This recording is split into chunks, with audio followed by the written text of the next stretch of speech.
we talked about this traditore. The translator's a traitor. And when we originally discussed this, I said, you know who we have to talk about here? Abraham ibn Ezra. Okay. Ibn Ezra was this rabbi who lived from 1089 to 1164. He started out in Spain, ended up in Italy, and he was one of the great commentators of the Tanakh in Hebrew. And this is an incredible introduction he gives to his commentary on the Torah. And I want to just share a little bit about that. He says, the fifth way is the foundation upon which I will lay my commentary, to elucidate scripture in accordance with its style, its grammar, and its plain meaning. Only concerning the commandments and statutes will I rely on our ancestors, and here's the key part, and I will correct the grammar of our language in accordance with their words.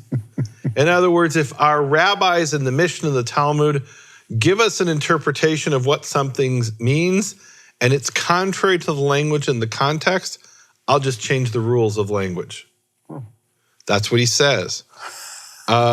He says, heaven forbid that I should sin against my creator to send my tongue against the sages who are noble in their wisdom and their deeds, more so than all of the wise men of the generations that came after. Anyone who sins against them causes violence to his soul, and anyone who goes outside their words, his blood is upon his own head.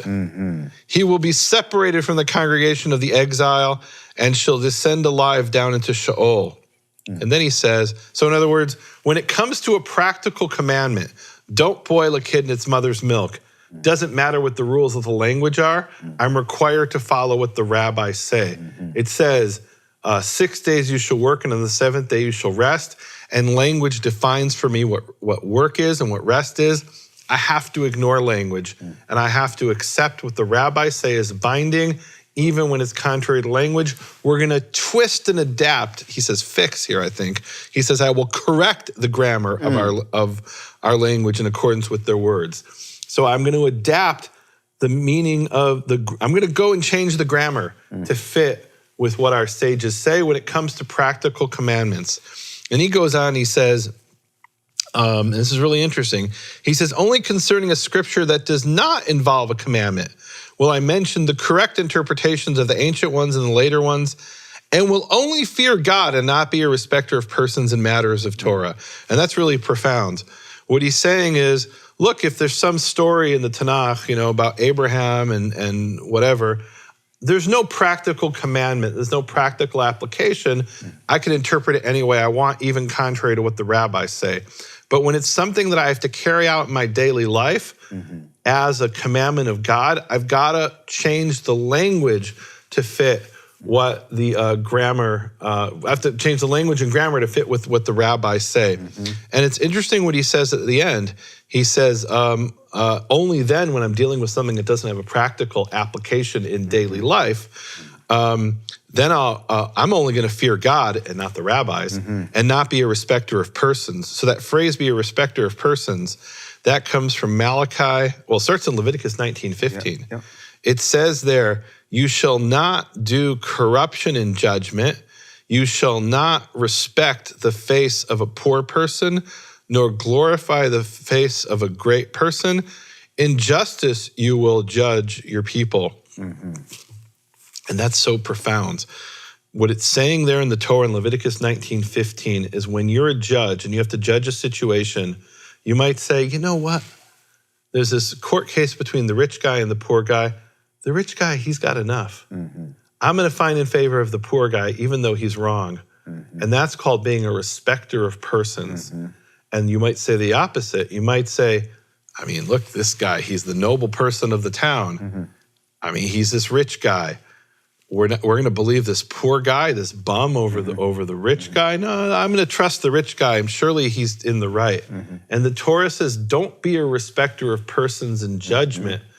Only judge the truth. And by the way, there's this concept today in American politics called equity. And equity says it's wrong, it's injustice. Social justice is to play favorites and play favor of the poor against the rich, or in favor of a certain social group, or ethnic group in favor of the other ethnic group. That's a corruption of justice according to Leviticus 19:15. Justice is to follow the truth and not to be a respecter of persons. Now Malachi then takes that phrase and he says, and I have v'gam ani natati etchem nivzim u'shvalim l'chol ha'am k'fi asher enchem shomrim et drachai. And I have made you despised and lowly before all the people because you do not keep my ways. V'nosim panim b'Torah, and you're respecters of persons in matters of the Torah. He's talking to the priests and the prophets of those days who say, you know, this great person said this is what the Torah says. This great person is teaching us what the Torah says, and it's not right. But we have to respect this person and modify our understanding of the Torah based on what this person says, rather than the truth. So Malachi directly rebukes people who do what Ibn Ezra says he won't do in matters of stories in the Bible, but in matters of commandments, he's bound to do it. So that's tricks of translations. And we have a beautiful example of how that's been brought over into the King James Version, but I want to talk about that into the plus. Okay. What Ibn Ezra talks about here hypothetically actually happens in the King James translation of Joshua 5:11, but we'll save that for the plus episode.